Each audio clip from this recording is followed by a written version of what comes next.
Welcome everyone. Thank you for coming to today's class.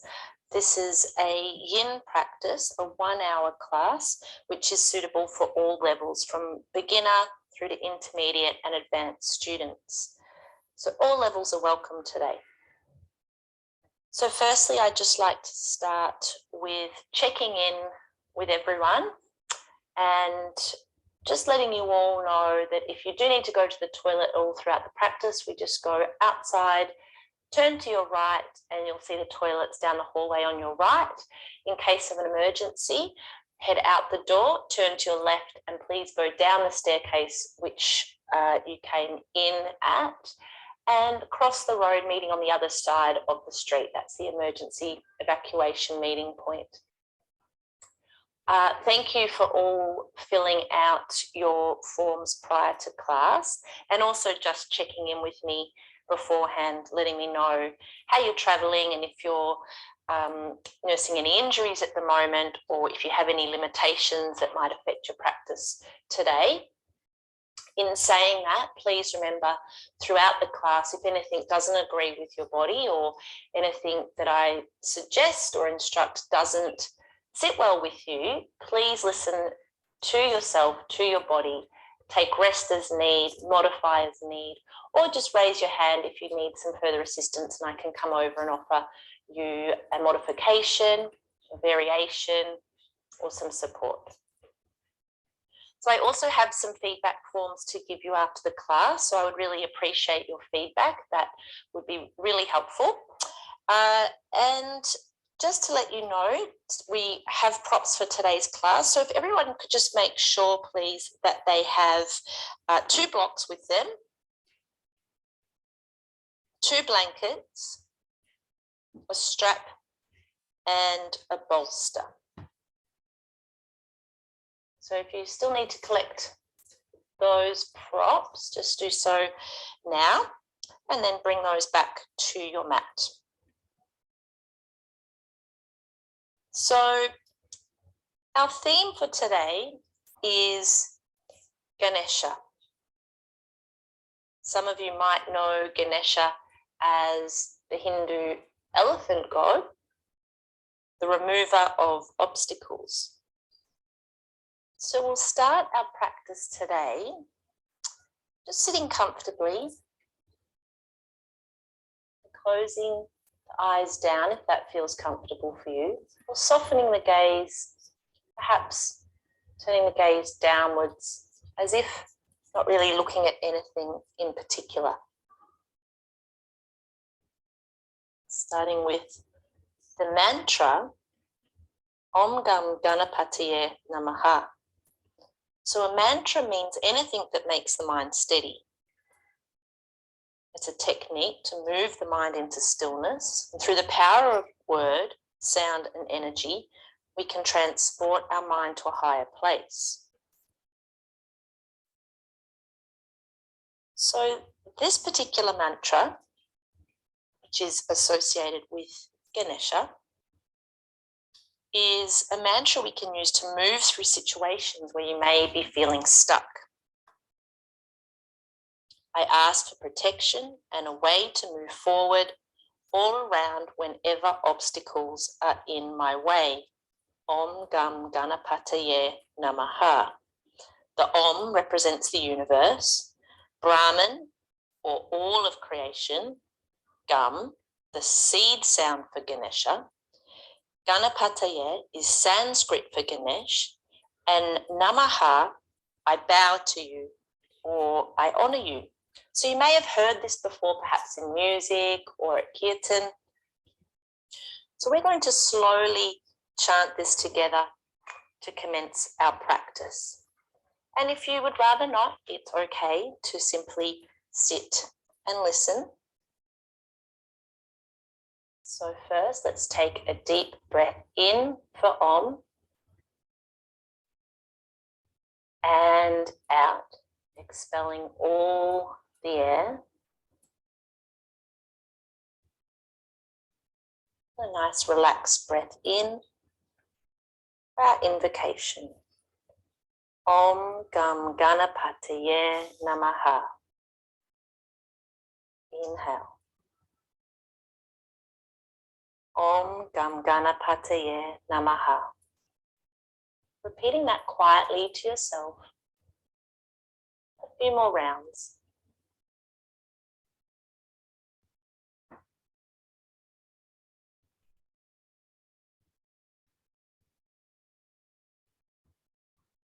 Om Gam Ganapataye Namaha.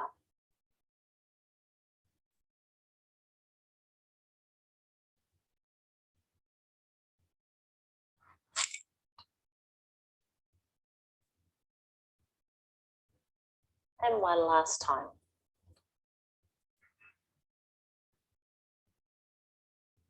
Keeping the eyes softly closed or the gaze lowered. Just checking in with how you feel right now in this moment. O Ganesha, God with a curved trunk of great stature, whose brilliance is equal to 10 million suns, grant me my freedom from obstacles in all things at all times. So this sequence today is a yin sequence, and I will guide you through each of the poses. We'll move at a slower pace today. So to start with, I ask that you all remain seated. However, stretch your legs out now in front of you. And if you do have any issues with sciatica, I ask that you place some height, so fold a blanket underneath your hips so that we can try to rotate the hips more forward. If you have any lower back issues, it's really important that we have no flexion of the spine in this pose. So do your best to keep your spine straight. And if you have really tight hamstrings, you are welcome to bend the knees here as much as you feel you need. So taking the legs out in front of us now, we're going to come into a gentle forward fold here. Now you have your bolster as well, so you can use the bolster lengthwise or across the legs to lie yourself over, the upper body over. We're just folding over our legs now. Allowing our back to round, unless of course, as I mentioned, you do have back issues.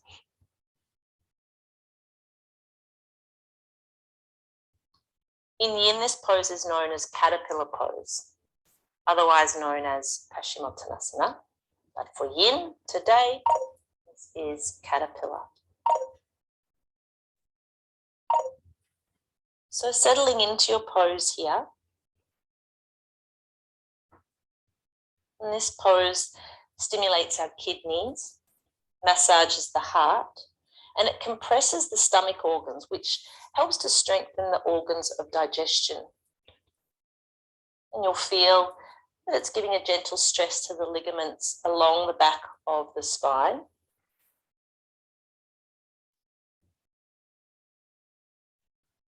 And remember, with yin, it's not about pushing or forcing our way forward or deeper into the pose, but rather just a gentle softening and allowing of the body to go deeper as it feels ready, just with the weight of our own body. Feel the weight of your head heavy here. Let it hang. Let the arms dangle down alongside the legs or the feet, wherever they reach to.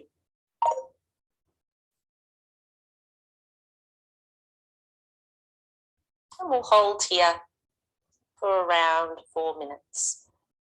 Settling in, you might repeat that mantra, Om Gam Ganapataye Namaha, to help release any obstacles you feel in your life, perhaps in this pose, energetically, emotionally, spiritually, however that might be showing up for you.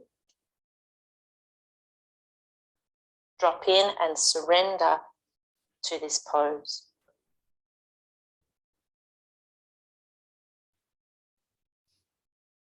If you're very flexible, it might be more challenging for you if you part your legs just enough that your chest fits between the legs. And as I mentioned before, if the knees feel strained, you can activate your quadriceps, not all the time, just keeping a small bend in the knees, perhaps with a blanket underneath. Resting the chin perhaps on a bolster. That helps you relax and drop into the pose a little more deeply. The meridian line, this is working, is the urinary bladder channel. And to come out of the pose, use your hands to push the floor away and slowly roll yourself up. Once you're up, lean back on your hands to release the hips and then shake out the legs. And for our next pose, if you have bad knees, especially any problems with the meniscus, really watch the pressure. And if your hips are too tight, you will feel this pose there. So if that happens, you'll adjust the angle of your front foot more towards or under the front hip. And if this really does not agree with you, this pose, just raise your hand. I can give you an alternative. We can come onto our back, threading the needle, or it's otherwise known as reclined pigeon. So to come into this one, we're going to just come up into downward facing dog briefly, and I'm going to demonstrate here. We're going to lift our right leg, sliding that right knee between our hands, a little bit more to the right, and just check behind to see how that back knee is looking. We want it somewhat aligned. And then we're going to adjust that front foot depending on how that feels for our knee, our hip. Center ourselves so our weight feels even, and try tucking back toes under and sliding the back knee away, doing this a few times until your right buttock is on the floor as low as it's going to get. Now, to protect that front knee, we want to keep the front foot flexed. We want to move the hands closer to the hips to increase the weight over the front hip. If you're leaning over to one side, you might like to place some support, like a folded blanket under the bent knees, hip to center yourself. And if you're really flexible, you might try to bring that front foot more forward, or so the shin is parallel to the front of your mat. So let's come into that pose now, swan pose. You might also know this as pigeon pose, but in yin it is called swan or sleeping swan. So downward facing dog, and we'll start with our right leg. So let's all lift our right leg together on an inhale, and as we exhale, slowly bring that leg forward with control. Let it land, that right knee, somewhere sort of towards that right wrist, placing the foot down, lowering yourself gently down as you walk that back leg back. So if you want to pop some props underneath here, perhaps underneath that right sit bone, you can. You might also use your bolster here if this pose is feeling a little strong for you out in front, so you can lay your torso over that. Again, if you want to go more deeply into the pose, you might be taking that right foot further up to the top edge of your mat so that your shin becomes more parallel to the mat, and play with the angle of or how wide that right knee is. Is it out wider? Is it closer in to the center line of your mat? Finding a pose that feels right for you. The benefits of this pose is it's a great pose for getting into those hips, opening them up just by simply releasing into the pose or relaxing into the pose as best as we can, really allowing gravity to do the work. You'll feel a strong external rotation of that front hip. And it's a really nice stretch for the quads and the hip flexors of the side of the leg that is back. It can be a moderate to strong back bend, so compressing the lower back when we're upright. And it really does bring a lot of energy flowing through our sacral area. We'll hold this pose for a few minutes, so settle in. Again, you might come back to the mantra, Om Gam Ganapatiye Namaha, especially if you're feeling some stuckness in this pose, some resistance there. Feel into that, breathe into that, and see if you can help release and move that stuck energy you might be feeling. To come out of this pose, we'll use our hands to push the floor away and slowly make our way out, tucking the back toes under. And then we'll make our way up into downward facing dog, stepping back, walking out those feet, moving those hips side to side, releasing from that pose as feels good for you. And then we'll come into the other side. Our next pose here is Banana Asana, and as the name would suggest, you will be making your body into a big banana shape. But the contrast for this pose is just to be mindful of any tingling in our hands. So if your arms are extended overhead, you might feel a tingling sensation, in which case you'll bring the arms down along by your side. And also, if you have any lower back issues here, you might choose not to go too deep into this pose. So we're going to lie on our mats, on our backs, and shuffle over to the right side of our mat now. The technique for getting into this pose is we're then going to step both our feet over to the other side of our mat, keeping our hips, our glutes as if they're glued to our mat. And then we're going to shimmy our torso also over to the left. Shimmy, shimmy, shimmy, starting to make that banana shape with our body. Like a nice ripe banana. Try not to let your hips twist or roll off the floor. Finding your first edge. And as your body starts to open up more in Banana Asana, you might go a little deeper. So this might explore crossing one foot, one ankle over the other, right over left or left over right. We're all slightly different, and especially in this pose, one way might work for some, but not for everyone. So we might choose just to leave the feet as they were. Feel that beautiful stretch all up that whole right side of the body here. That lateral flexion, that side bend from the IT band right to the top of that side rib cage, maybe right up even to underneath the shoulder there, the armpit. That stretch of the oblique stomach muscles and the intercostal muscles through your side. As you inhale deeply, feel that stretch deepen. And as you exhale, soften. Find some release. Remember any tingling in the arms. Bring those arms down alongside you or rest them across the chest. Banana Asana.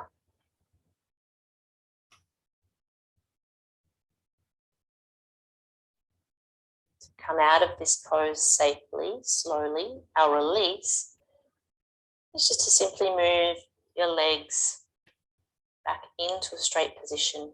Bring your arms down, and we'll lie there in that rebound pose of just lying aligned and straight for a moment as you feel into that right side of the body, noticing any sensations that arise for you, be it physical, mental, emotional perhaps, before we shuffle across to the left side of our mat.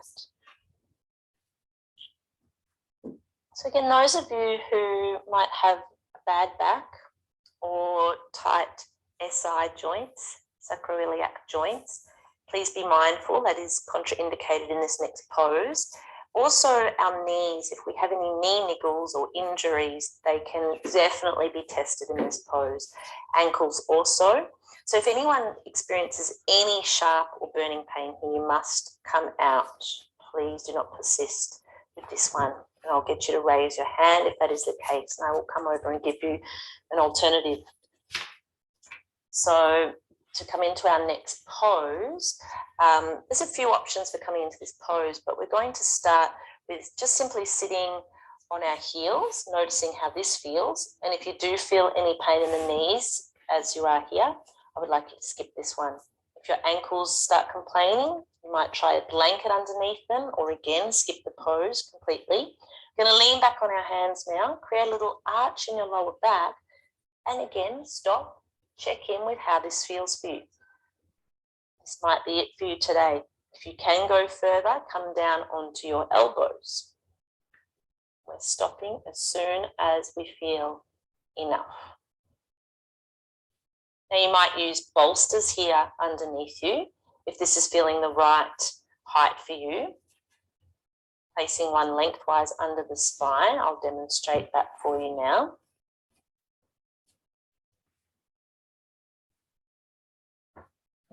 If you feel you can go further down, arms overhead can help open the shoulders and really intensify the stretch through your hip flexors. You might lift your hips even higher, placing a block between the feet under the buttocks for a deeper alternative. And remember, a blanket rolled up or a towel under the ankles can help relieve any pressure there. And settle into the breath in this pose. One last alternative for those of you who are feeling quite open and flexible in this pose, you might just hug one leg in at a time.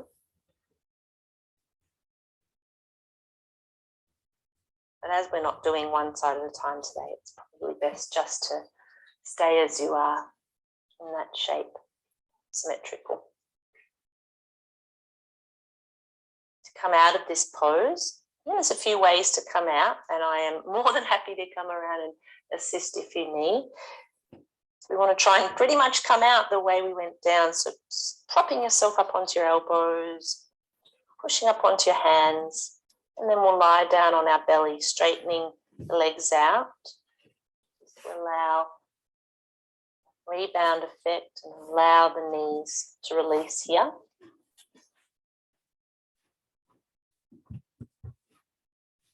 And also try rolling over onto one side, straightening out the opposite leg before rolling over onto your back.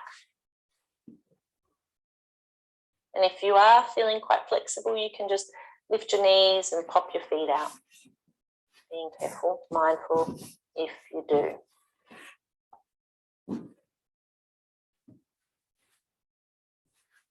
Feel called to move into child's pose here to counter that pose. Just moving into it slowly.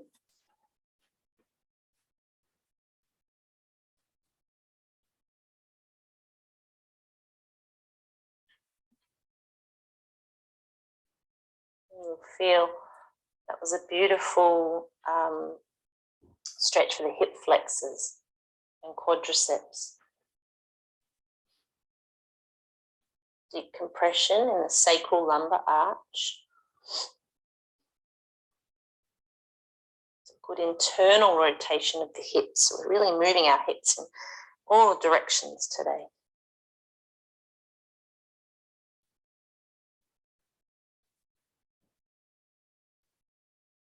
We'll take a few more breaths in this pose before we slowly release. Give me a little wave if you feel a little stuck here.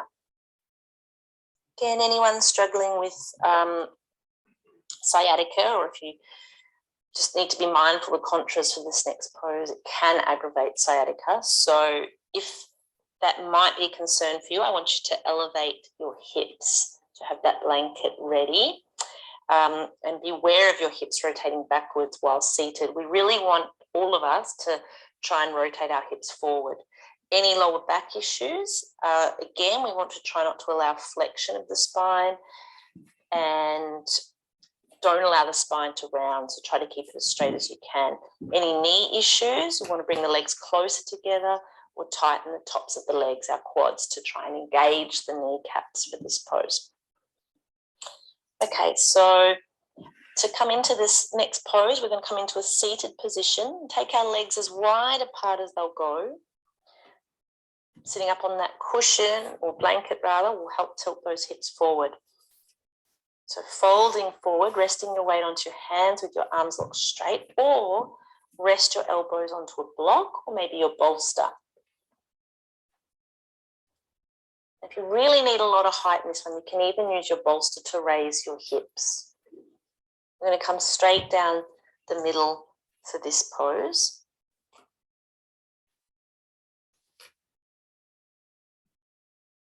This pose is known as either straddle or dragonfly pose.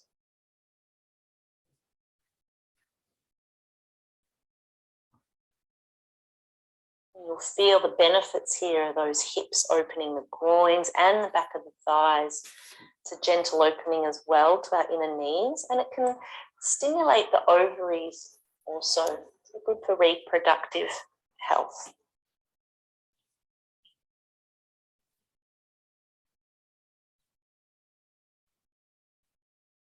That's closing the eyes down, finding that inner stillness once you have settled into this shape. Connecting there with your breath.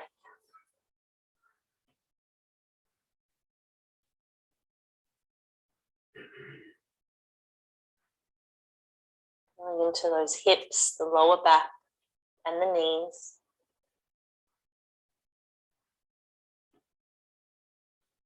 This pose is benefiting the urinary bladder, liver, kidney and spleen lines, channels. And we're talking about TCM, traditional Chinese medicine.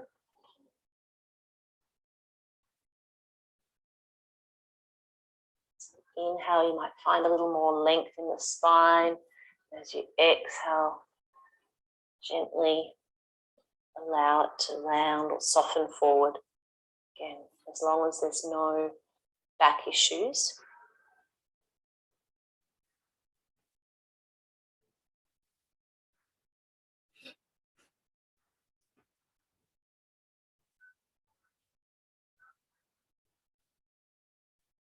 And then to come out of this pose, once again, we use our hands to push the floor away. And we're slowly rolling up in reverse to how we went in, leaning back into our hands to release those hips.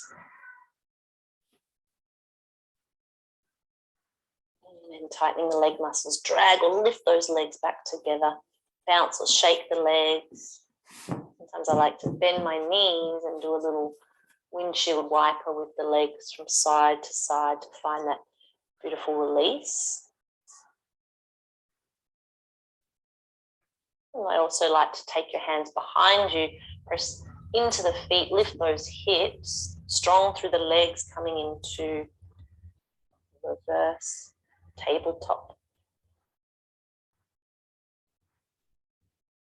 And we can always come into a comfortable seat now before we move into our meditation. We will practice a few minutes of pranayama, samvriti, square breath, equal breath,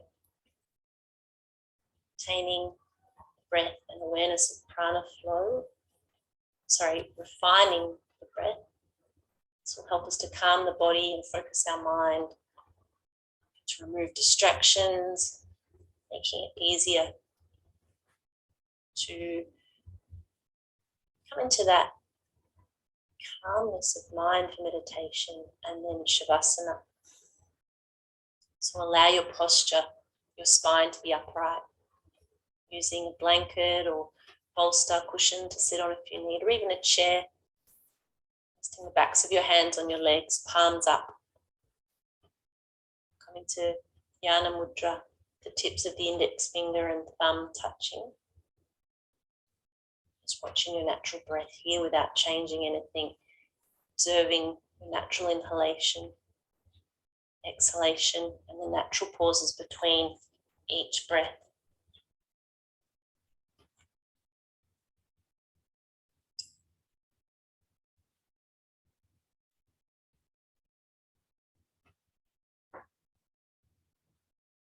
Start the practice of samvriti. So let's all together take a full deep breath in through the nose and sigh out through the mouth.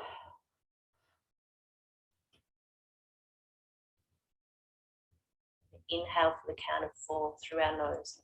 4, 3, 2, 1. Hold that inhale. 3, 2, 1. Exhale. 3, 2, 1. Hold. 3, 2, 1. Inhale, Puraka. 3, 2, 1. Tara Kumbhaka. 3, 2, 1. Long exhale. 3, 2, 1. Vaya Kumbhaka. Hold. 3, 2, 1. Inhale through the nose.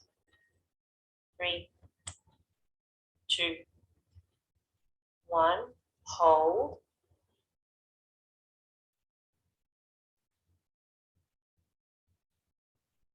Exhale through the nose. Counting that breath, timing now to yourself. Continue. You might like to visualize the shape of a square, 4 even sides.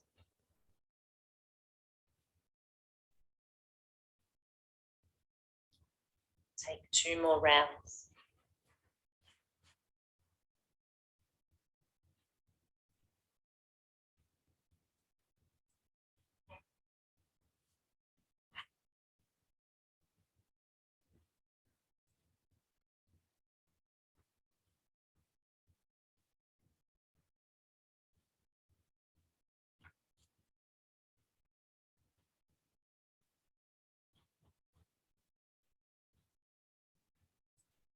Feel any tightness at all? Back of the head, the chest. Any time throughout pranayama, you can always cease the practice. Just coming back to a natural breath.